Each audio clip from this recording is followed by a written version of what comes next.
fuck 4 minutes, and here's why. 4 minutes doesn't sound like long, but last year I tried to do 3 full Ironmans, 3 weekends in a row in a camper van, Austria, France, Frankfurt, Germany. And here's why 4 minutes really sucks. After completing the first 2, I felt pretty good going into the third Ironman in Frankfurt. After finishing 3, it was the hardest race I've ever done. And my goal is to make the cutoff. The cutoff's at 10 o'clock. I went through hell, which I'll tell you about. And I crossed the finish line. I get this medal from one of the greatest ever triathletes in Christian Blumenfeld. Give him a hug, take my medal, and I turn around and I see 15 hours and 4 minutes, which meant I completed the race, but I didn't make my 15-hour cutoff. I made the 10 o'clock cutoff, which meant I did not classify. And so after finishing 3 full Ironmans, only 2 of them count in the record books of the count towards 12. So where does 4 minutes come in? So after getting into Frankfurt, driving all the way from France, we got into Frankfurt. It's so hot. I come from Africa, and it felt like we were closer to the sun. It was hot, hot, hot. We get to the bus of the morning of the race, and people start talking about how it's going to be a non-wetsuit swim because it's so hot. We arrive there, the organizers tell us they're going to drop the thermometer as deep as possible, but if it goes up by 1 degree, it's a non-wetsuit swim. I've never swam 3.8 kilometers without a wetsuit before. So you don't know whether to put your wetsuit on or not. And anyway, they announced that it's a non-wetsuit swim.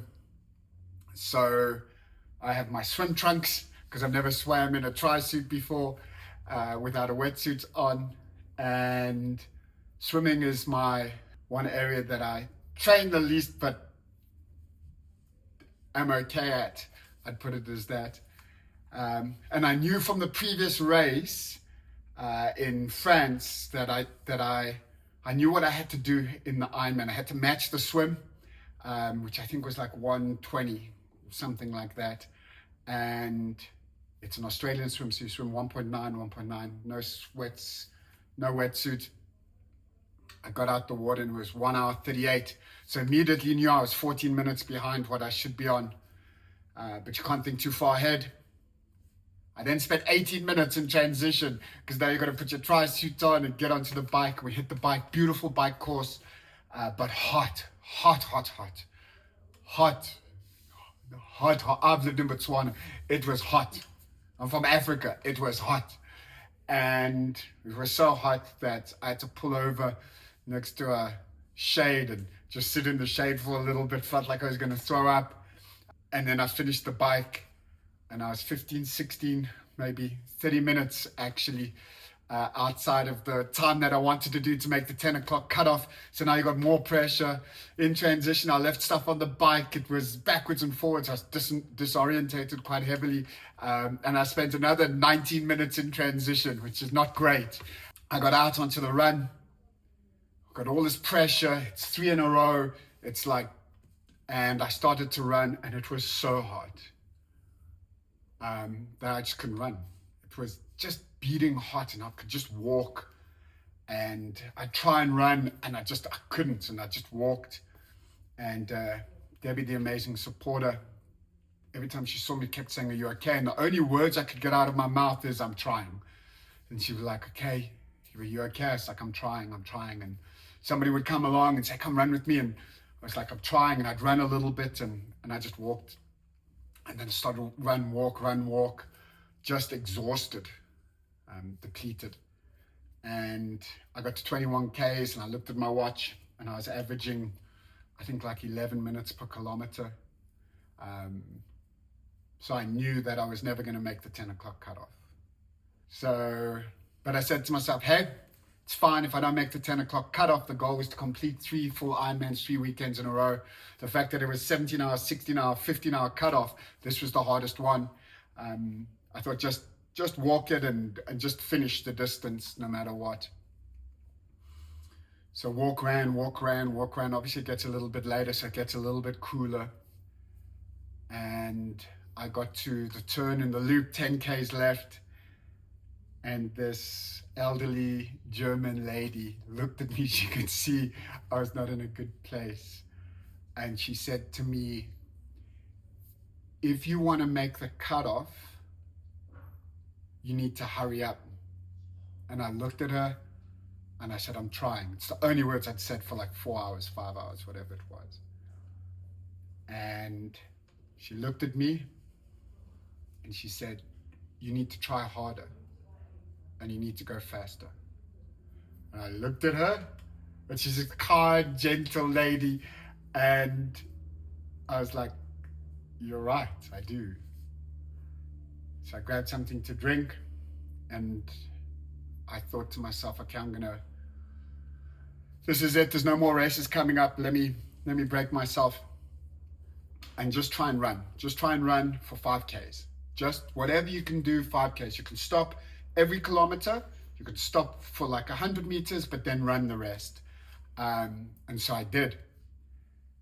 And the most incredible thing happened. I went for the 9 minutes 30 per kilometer.